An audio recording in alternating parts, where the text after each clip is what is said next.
Cool. I think, yeah, we're about ready to start. So, yeah, welcome to the Swarm. AI agents have come to Drupal. So my name's Jamie, and I am the co-founder of a sort of a Drupal tech agency. I've recently become obsessed with AI. I'm just going to see if I can make this larger so I can see. Yeah, that's better. And I am an AI track lead for Drupal CMS.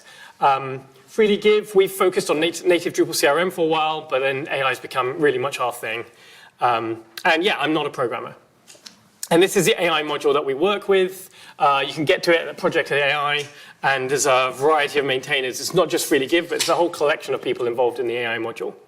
So, I want to say this is...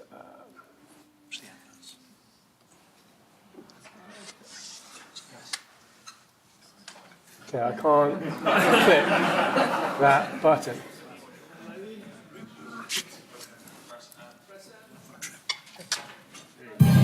Yes.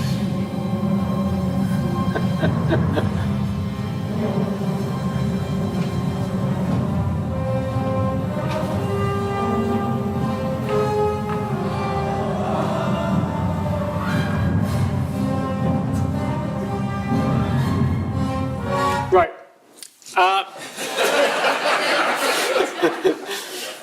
So this is what we're bringing to Drupal. What I'm going to show you today is some stuff that we've been working on, like really this week, and some this morning, showing you how we're bringing not just agent AI. We had AI before, we had prompting, we had chatbots, but now it's the swarm of agents. So, how many people here have tried out the Drupal CMS AI chatbot agent tool? Cool. How many people have used AI in their work and found it useful? Yeah, okay, cool. How many people here have built any AI Drupal stuff at all in any way? That's loads of you, okay. And how many have worked with AI stuff outside of Drupal, like Llama Index, LangChain? Oh, a ton of you, okay. And how many of you are fed up of AI, terrified of it, and hate it? Okay, a few. Cool, so yeah. I won't go into loads of detail about these then, because yeah, this is in Drupal CMS. But it's a chatbot where you can use it to create some configuration. And behind the scenes are these agents that actually power everything that's going on there. And behind a chatbot is an assistant, which is where we store the configuration of that agent and how it works and how it communicates to you. There's one that comes in Drupal CMS, and you can change its instructions and what you want it to do. But you can also choose what agents it has. And so we've got the node content type one, we've got field, and we've got taxonomy. However, there is a question that I hear a lot, which is, yeah, please, sir, I want some more. How we can have more of these things. And we've been trying to work with people in the community to improve the structure of how agents are done, so it's easier for everyone else to start contributing agents and write their own ones. And it's not quite...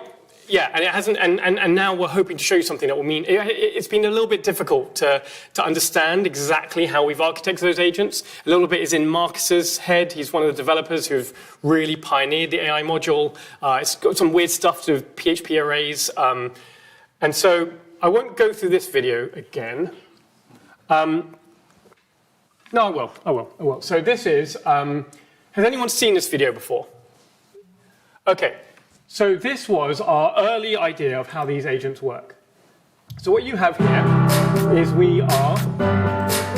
let's turn off the music this time around. So what we're doing here is the concept is we're trying to make it easier to make a web form.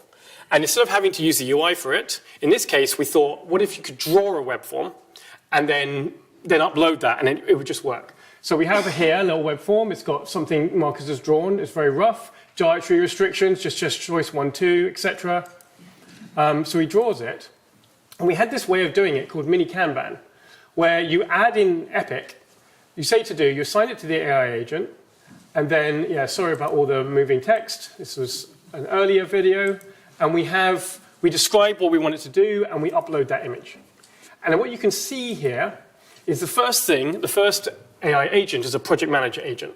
And it looks at the user's query and knows different tasks and things it can do, and then creates a plan. And this first one that it's decided has the ability to look at images and describe what it can see and describe a form that it can see. The second one actually can work with Drupal configuration. It can actually implement web forms itself by taking in text. So we can see that this one's done. Now the next one's there. This is working. And so then you can click on it. And in a human readable format, the agent tells you what it's going to do. And you can now click on that form. And here you go. This is a web form. And this is a real web form.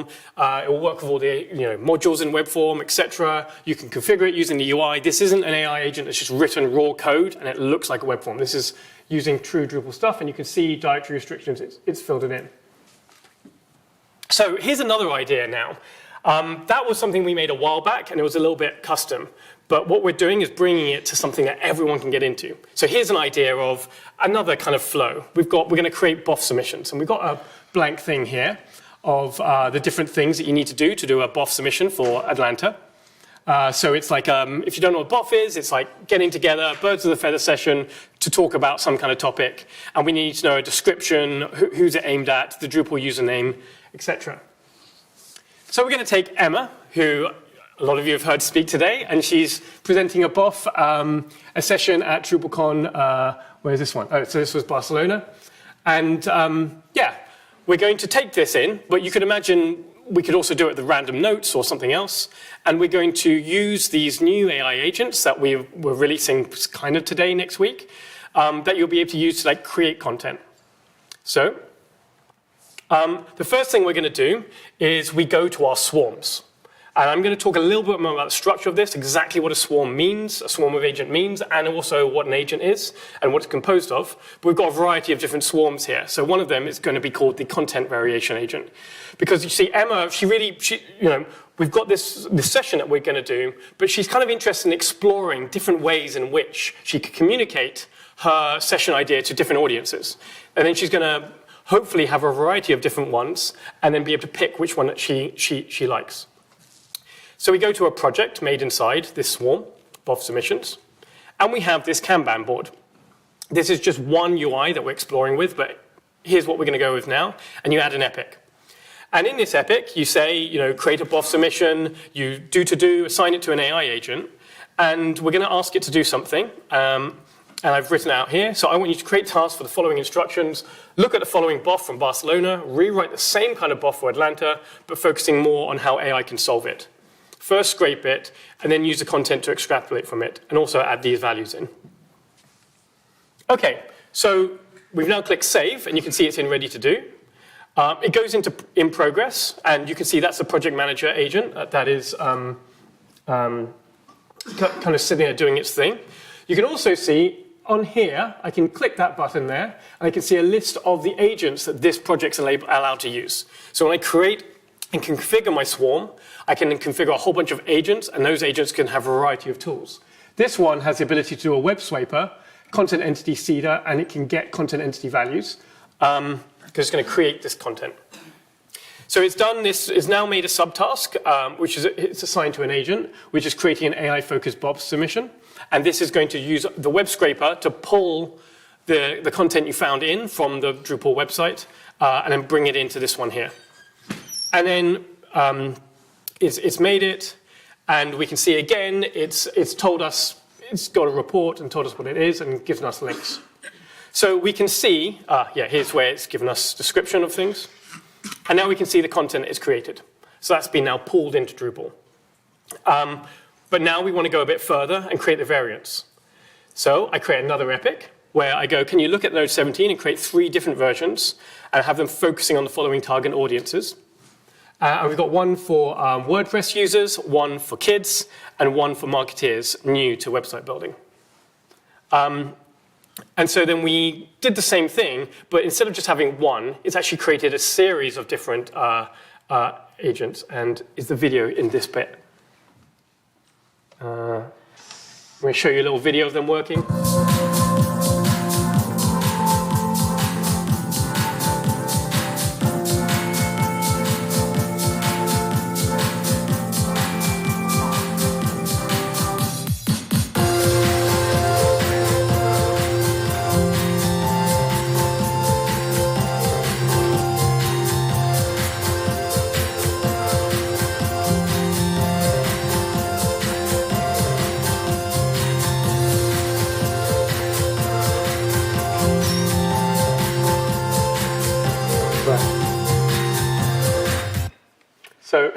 So sorry about the noise levels for all these music.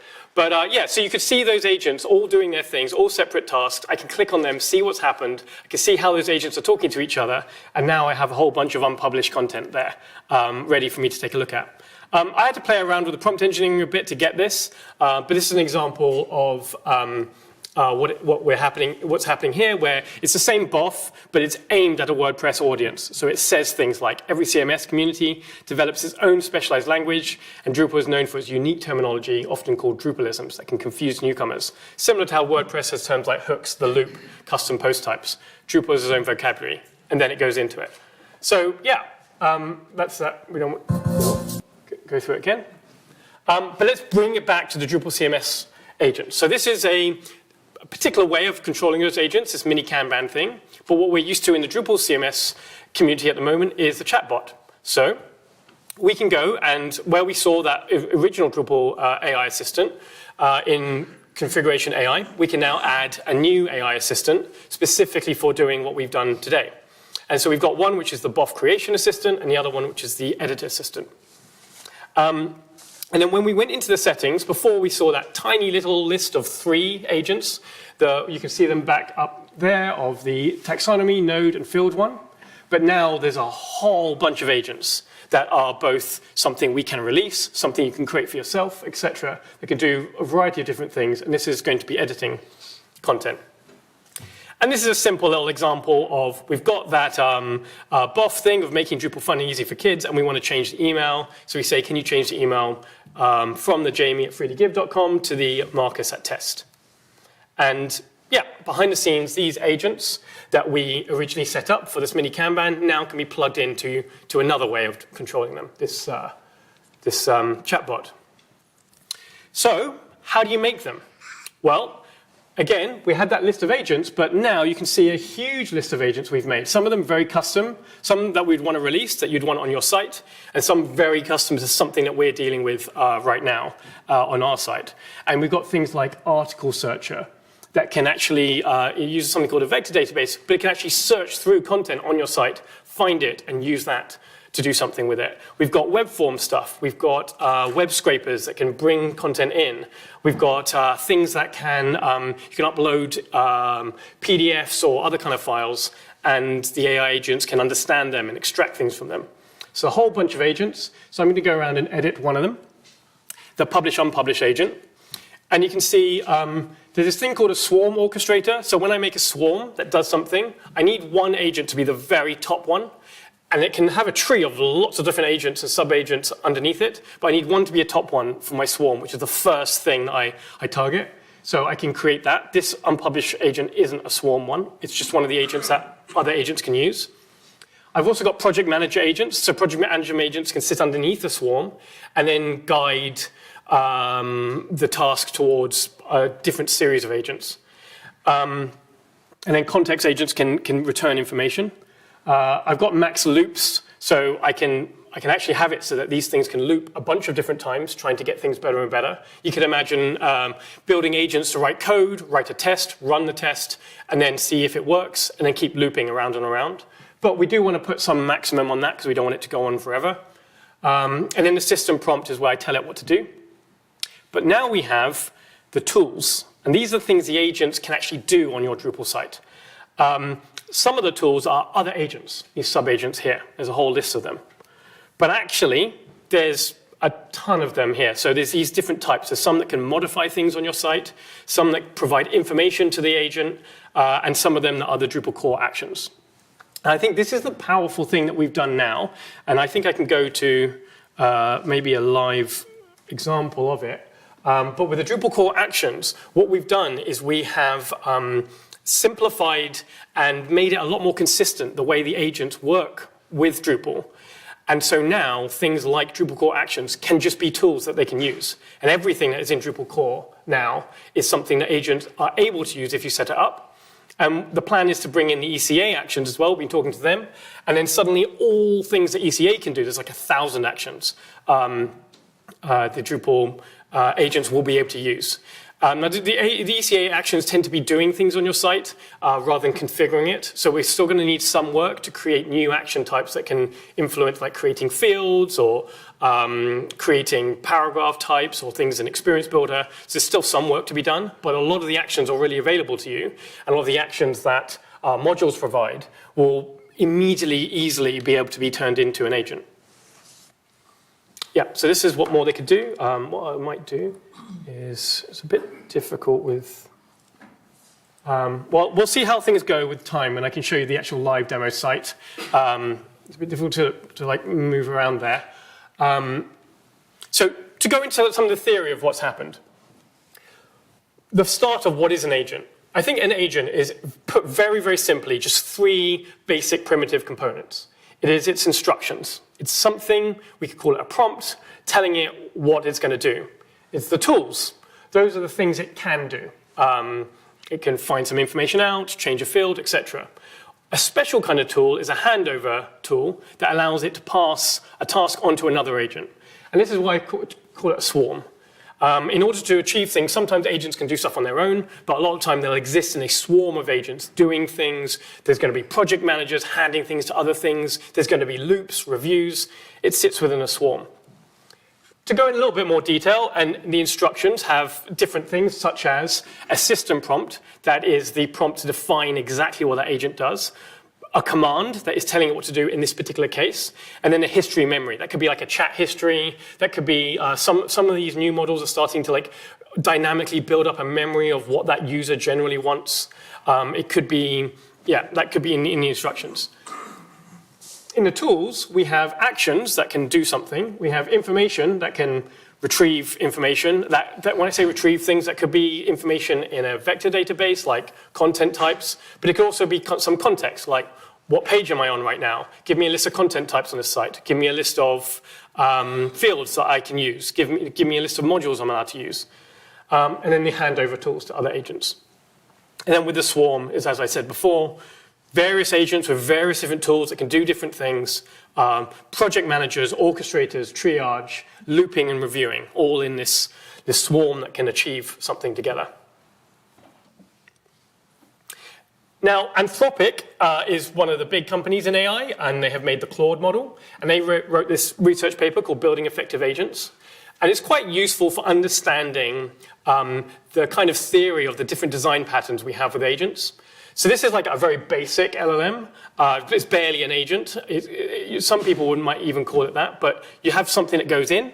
The LLM has the ability to retrieve things. It has some tools that it can do stuff with, and it can read and write. Like if you use ChatGPT, the chatbot will have tools like being able to create images. Like a very simple number of tools that it has available to it. Then it outputs something.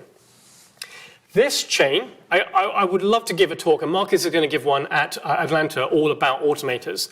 This is actually one of the most powerful ways to actually achieve real things with AI, which is you have these chains of prompts that they're not really agents because they don't have that much flexibility of what they can do. You have to like really tune it or tell it exactly the steps. But this is a design pattern that you have an input, but you have one LLM call. It has an output. Then there's a gate where it can go one way or the other. Then it goes to another one. It goes to another one. I have some other talks where I show examples of this, where you can really define something to achieve a particular goal. This is what AI agents kind of look like in Drupal. This is not what Anthropic would call a true agent, as in Drupal CMS at the moment, where you have an input, then you have an orchestrator, and it passes things off to a variety of LLM calls, and then synthesizes it back together and gives you an output in your chatbot. In Drupal, unfortunately, it's not happening concurrently at the moment. They're having one at a time. So there's a lot of stuff we could do to improve the performance of these agents by having things like async in Drupal. And some of what we've got with mini Kanban does help that. And then this is now what we can start looking at and doing. And this is more what they would call true agentic design patterns, where you have an LLM call generator that tries to do a solution, another one evaluates it and passes it back. But you can imagine, again, inside a swarm, these little loops happening all over the place. Loads of these agents doing something, checking its work, coming back. Once it's happy, it passes on to the next bit of the agent, and you get an output. So how do we control agents? Well, I've shown you the mini Kanban one.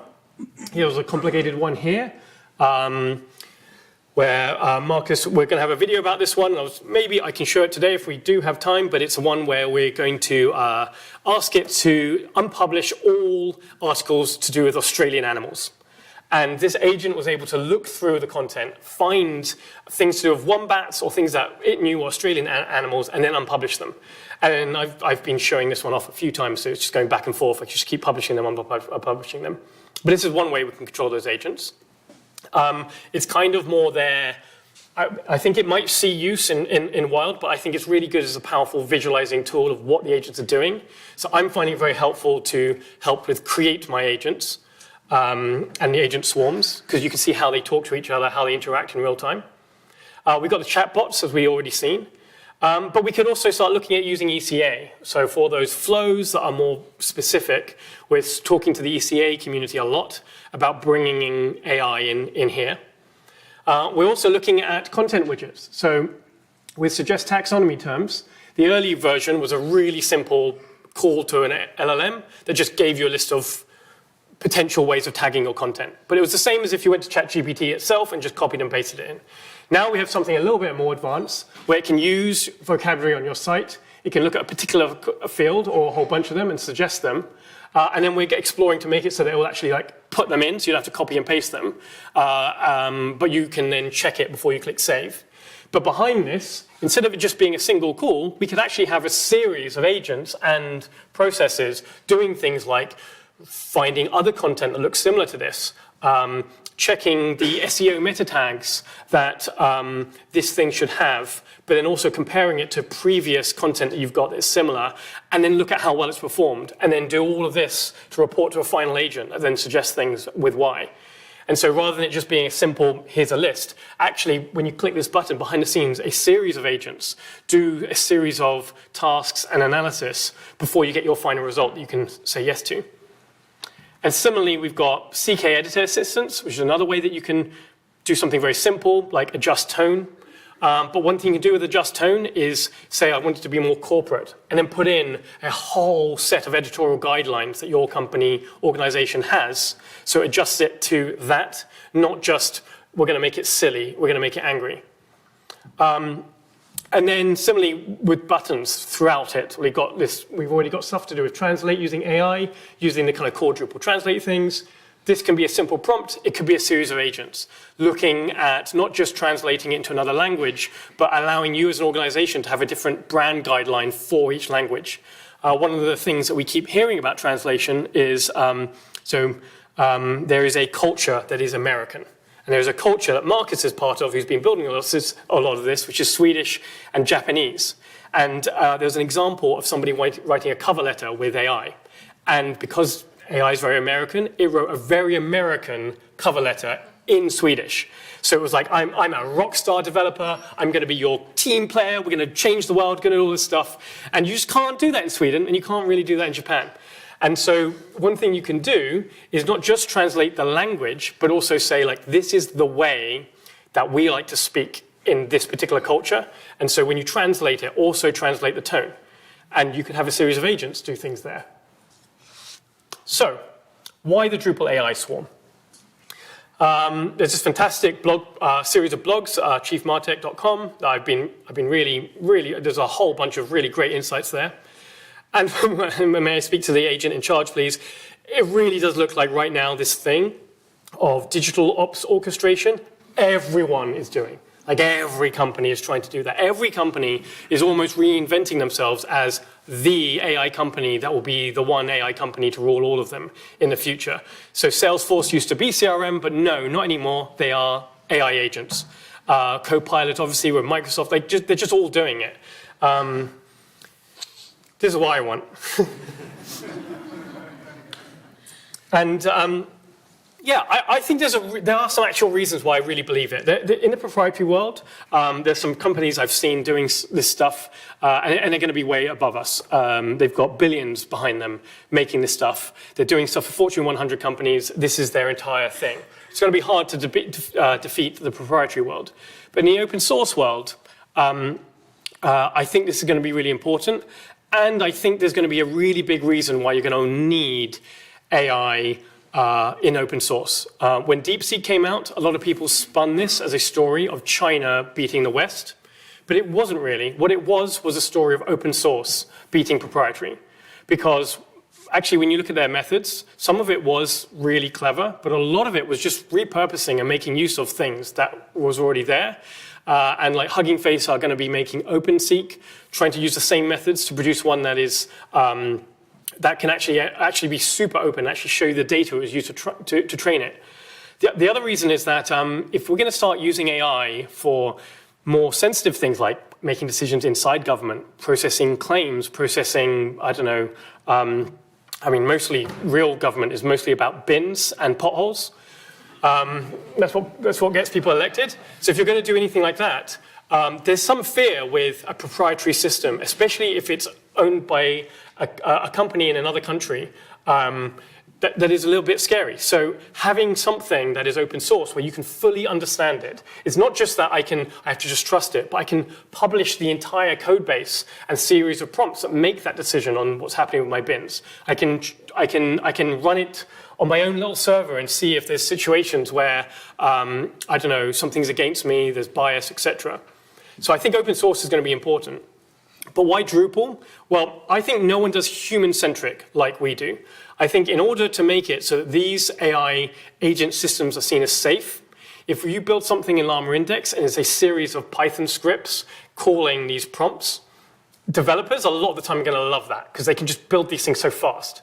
But someone like me who's not a developer, it's just so much noise and gibberish. It's so hard to visualize what's going on. Even in government now, I'll hear people say they have these fantastic schemes they're working on projects to try and improve the efficiency in their department. But whenever it needs any tech, it goes to the IT team and they never see it again. It's gone. They're completely disempowered. Whereas we've got this concept of a site builder that very few systems that exist have, where we do allow non-developers to actually see those things and those processes. I think no one does open source like we do. Open source I was radicalized by open source about 20 years ago in a book called Wikinomics, that mass collaboration is going to change everything. I really thought this was going to be everything, how everyone's going to operate. But a lot of open source projects are mostly owned by one proprietary company and completely controlled by that company. Even Linux, so much of the funding comes from large tech companies. And usually is controlled centrally. But we have this ecosystem around the core product that is quite unlike most open source projects there, where we actually do try and make it so our modules are interoperable. We do try and make it so that if there's 20 modules that do the same thing, we try and bring them together and find a way to make it so there's only one or two that does something, compared to a series of widgets or gems or something where there's going to be like 50 different things that kind of do the same thing but don't work to each other. And yeah, I think nobody does community collaboration like we do. We can beat the startups. So who's ever been delayed on a train before, right? On the way here, this is why we had a horrible day yesterday. There was a train that crashed. We just got told it was a large animal. There was some problems with the lines, so we were very, very delayed. Now, one thing Freely Give has done is we've worked with rail compensation. Previously, 30-minute delays, passengers were entitled to 50% commission and 100% compensation. But in 2013, 88% eligible for compensation didn't claim. And in a which thing, most people didn't even know they could do that. High volume, manual processing, fraud detection, all of these things are very hard with claim processing. So enter Freely Give and Drupal to save the day with we had a delay repay application that we worked with multiple talks. It's a fully Drupal-based application. It was our bread and butter for a while with CRM-style things, all with Drupal. And this is what we worked on for a while, and we got really into AI partly because we could easily see how this first step of the claim management process, uploading a ticket and seeing if it's valid for a journey, we could immediately see like, okay, AI could help with this. And over a year ago, we had some workflows and proofs where we compared AI to human-evaluated claims and showed how we could get to 90% automation with 90% accuracy. I think now it will be a lot higher. So this is what got us into AI. And what I thought we'd do is we'd put together this little example of using the mini Kanban stuff and the AI agents to build a proof of concept of using AI to actually judge this stuff. Actually, Andrew ended up making it this morning. It took him about half an hour, and this is the result of it.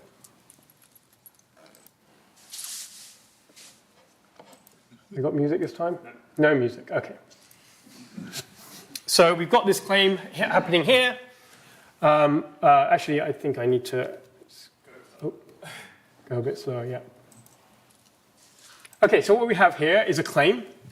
And as you can imagine, we can use a Drupal CMS agent to like create that thing. And it has an image of a ticket, which we just randomly found. We put in information that the customer has put in into the form, said what we think the delay is. And then what we're going to do is we're going to use the mini Kanban to create a claim. And it's just saying, please process the claim for node 28. So you could imagine in the future some kind of thing where this just happens in the background rather than using an epic to start this off, or go into, let's say, content and use a views bulk operation to fire this process off. Then we have something similar where I don't know why these have popped up. Again, we made this morning, including this video. And then we have the project manager agent has done things for a variety of agents.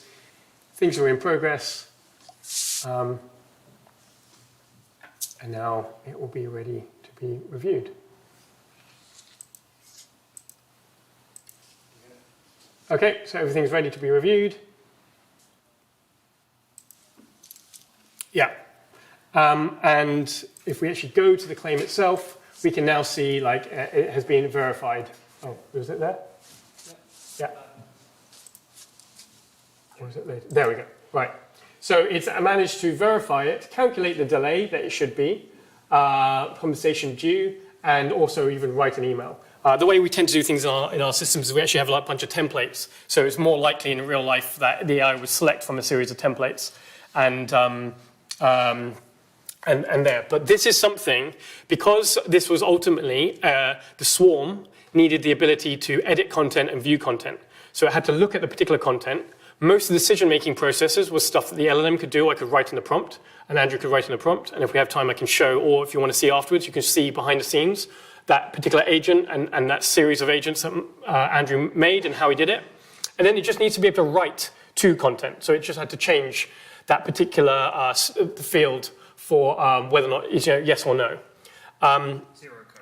So zero code. This was something that we put together those agents today. I kind of had this as an idea, but told Andrew to go ahead with it. And in a few minutes, we had something that was a proof of concept. There's a few things we'd want to do to improve the reliability of this and some of those steps.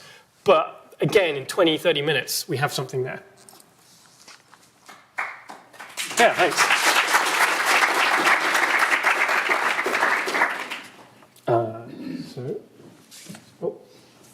What's going on now?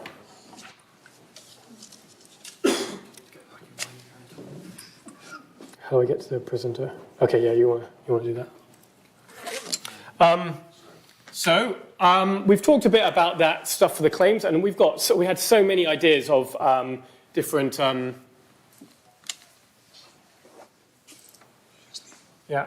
So many ideas of like different things that we could show you, and I'm really, really excited by like as this stuff starts, being widely used. No, there we go. Okay, so now you're thinking like, yeah. So the question I'm having is how can you get into this? One of the big issues we've had with AI. Where's my previous slide? Oh, okay. One of the issues we've had with this AI stuff is we build these amazing demos that we're really excited by. I want to show someone, I'm chatting in a pub with somebody, I pull up my laptop to show them, and I don't have a demo site. So I have to text Andrew at 10 o'clock at night, can you spin something up?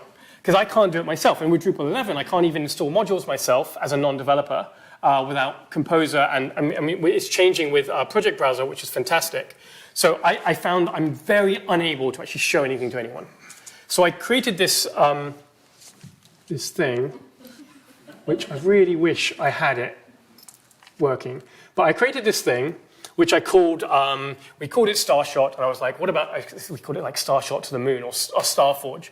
I created this presentation straight after Barcelona, because we noticed there were some major issues with Dries Note for Sarah, because we had these AI agents that could help her create an image field. That's kind of nice, she can make a field.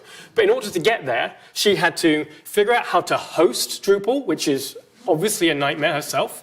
She has to go and install the AI recipe by going into the project browser, clicking the AI assistant, going through the wizard, finding an API key, setting it all up, and then this person gets help adding a field.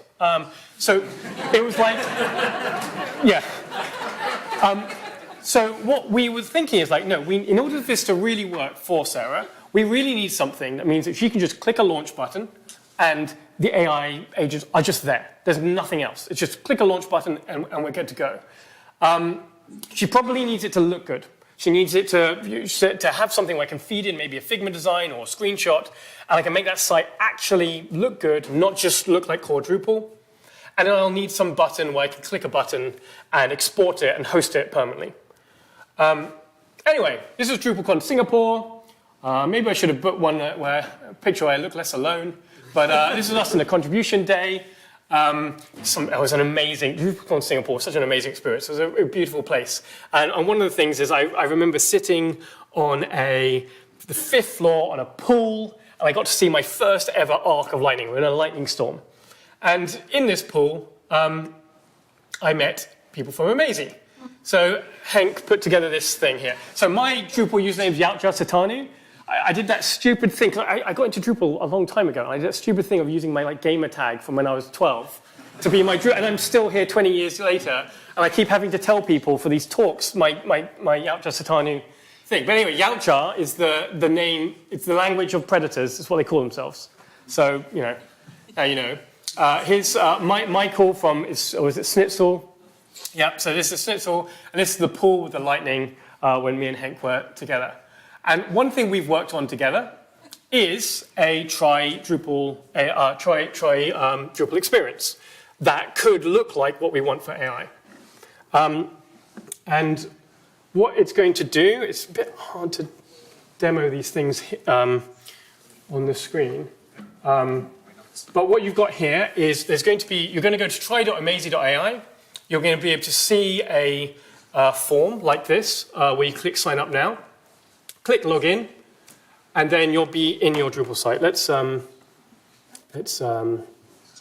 on here. So, yeah.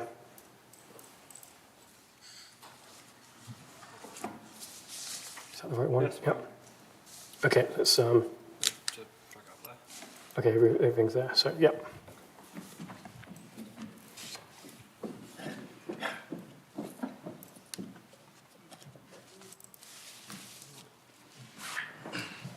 Go down to the bottom. Okay, so I filled out my details about myself. So scroll down. Yeah, agree. I'm not a robot. Click sign up now. And so what we're showing you today is like a demo of what it's going to look like. Okay, it's been configured, and you can click login now. We're hoping by Atlanta, this will be something that actually people can use. And so now we're logged in, and we have immediate access to the chatbot. Is it there, Andrew? Oh, we have to go into the back end, yeah. And there you go. So, okay, so in this one, I've put an example thing of a story. This is me. And then what you're going to see, yeah. No, please.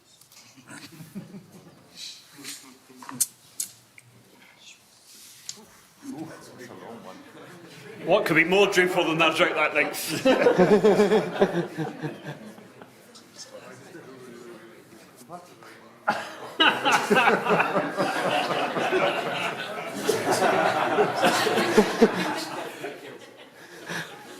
I don't know if we really like the idea of that joke. Yeah. So now if you go to the providers, one thing we've made is this amazing provider. So this is something, there's a whole series of providers like the OpenAI one that we've done before, but now this is a very special kind of provider. It's something that when you click try, you'll have it already set up. But if you already have a Drupal site, you can actually use it as well. And you can see here, it allows you to register. So you can, instead of going through, like OpenAI stuff, you'll be able to like go to a form in your Drupal site to register with an account with the Amazing AI and also log in. And then even in your Drupal site, it gives you things like your credits. You'll be able to click a button to go and top it up, etc. And this is something that you could use on an existing Drupal site, or you can do with the try experience. So I thought I'd bring Henk. So he's, do you want to come on up? So he's where we were, sat in this pool talking about this. Yes. Do you want to do a clap for Henk to say hello? Can we get the slides out? I'll go back now. And then do you want to do your slides? Oh, yeah, we're trying to get it out. Well, it's the same slides you already talked through. Okay, yeah. Yeah, you went through them already. Okay, cool. Yeah. Well, there you go. Yeah, it's good. So here's the slides. Already talked through it. So so the idea of it is you kind of have something which means that we could do things like connect to AWS Bedrock or Azure or the open source things. So through this one provider, there'd be a series of models that you could trust. A lot of our clients are struggling with the fact that they don't really trust LLMs yet. So being able to make it something that's easy to use and trustworthy is quite important. We built an AWS Bedrock module, but personally, freely give, we really struggled to figure out what on earth is going on behind the scenes with AWS Bedrock. Who here knows how to use AWS Bedrock and would be happy they're not going to be billed infinite amounts of money if they put it live, because they know they can definitely make the budget limits work? Anyone put their hands up? Is there literally no one? Okay, right. So this is the thing. And so we have something that's trustworthy, I think, with AWS Bedrock for a lot of people, but it's hard to use. So we're thinking of bringing it together. And the other dream is to see where we can go with this. So this is just the Drupal CMS plus AI, but the hope is something where we can provide a hosting experience that has all the other things AI needs, which I haven't talked about today, like vector databases, the tools to do the scraping and the understanding your files, etc. And then you could have an experience that has a hosting behind it that is for AI. And then, so this is a dream that we have. So this is workflows of AI. This is something Marcus made before he joined Freely Give. And basically, whenever he built his tool to create AI applications, but whenever he did anything, he would record himself building it and put it on here. And there's good 80 videos of real use cases of things you can do with, at the time, AI Interpolator, now automators, now everything in AI. And you can watch that video and do it for yourself. But our dream is instead of just watch, we have another button called launch, where you can just click a button and then actually see it working. And maybe there's going to be a download where you can download the recipe directly into your Drupal site and start actually using all of these things. There's a proprietary system called Wordware, which is another AI orchestration platform. I mean, there's a lot of them. And one thing I really liked about it is at the front page, when you scroll down, you see Wordware in action. You have these different examples of AI applications, and you click Run, and then you just immediately get it. But also, you've got this make your own version. So I can easily see the application working, click make my own version, and start playing around with their tools. And so I'd love to see something like that in Drupal, where not only do I have to just demo these things, like the mini Kanban things, but I can put them online as a recipe. All of you can try them out on your sites. You can launch them, and in your browser actually play around with them with a small number of free credits, or install it and customize it for your own cases. So if we can do this, I believe this is, I've been putting a lot of effort, and Amazing have been fantastic working with us on this, but I've been putting a lot of effort to try and focus on make it so you can actually see these things. A lot of people struggled with the Drupal CMS AI agents, installing it, but using a free account, and it didn't quite work because of rate limits and all these weird, complicated terms that you really shouldn't have to know to get going with it. But if you can, I think this will really help a lot of you start contributing in the AI space. You'll be able to see these things working yourself, so then you can customize it to get something done. Now, with this more consistent way of doing agents, you should be able to build them yourself. So if you have a question of what can you do to help, this is a big area. we really could do with UX and design help with marketing, documenting, showing them off. A lot of the tools we have, like automators and even the mini Kanban stuff, we could do with a lot of help with the UX and making it just feel good, whereas we can focus behind the scenes on making it functionally work. And then recipes. There's just so much stuff in Drupal CMS that I think could be quite powerful if AI was in it. So I've been thinking to myself, imagine if you had a version of Drupal CMS, but it has a vector database and maybe Elasticsearch or Solr. So we're not trying to target the very minimum of hosting. It's got all the AI tools and LLMs and providers and AI keys. It's got the models are actually very good. What could we do in Drupal CMS if we just peppered AI all over the place? To help with tagging, to help with SEO, to help with workflows, to help with everything, to help with search, image handling, etc., and even more agents. And I think maybe if we can get these things working and the rest of you in on it, I'm feeling like we could have a Drupal CMS plus AI thing where a lot of you could be empowered to just improve it in all the ways that you're experienced with.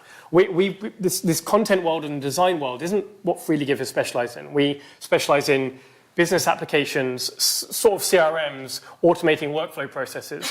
Content, narrative, telling stories is not the thing that we are super experienced with. And I know a lot of you are. There's so many things in Drupal and AI that you know about that we don't. And you can come in on this. And I have this dream of similar, click a button, and now you have a version of Drupal CMS, but all of these innovations, all working together, all these agents behind the scenes doing things. So we could do with some help there. This is where I'm going to be. If you have any questions, you want to hang out, we're going to be at Leuven, Boston, Engage, Acquia Engage, the Drupal Jam, DrupalCon, Vienna, Atlanta soon. And then, Project AI is Freely Give, and we spend a lot of time on Hash AI Slack. So, that's me. Thank you. I'll leave this one up.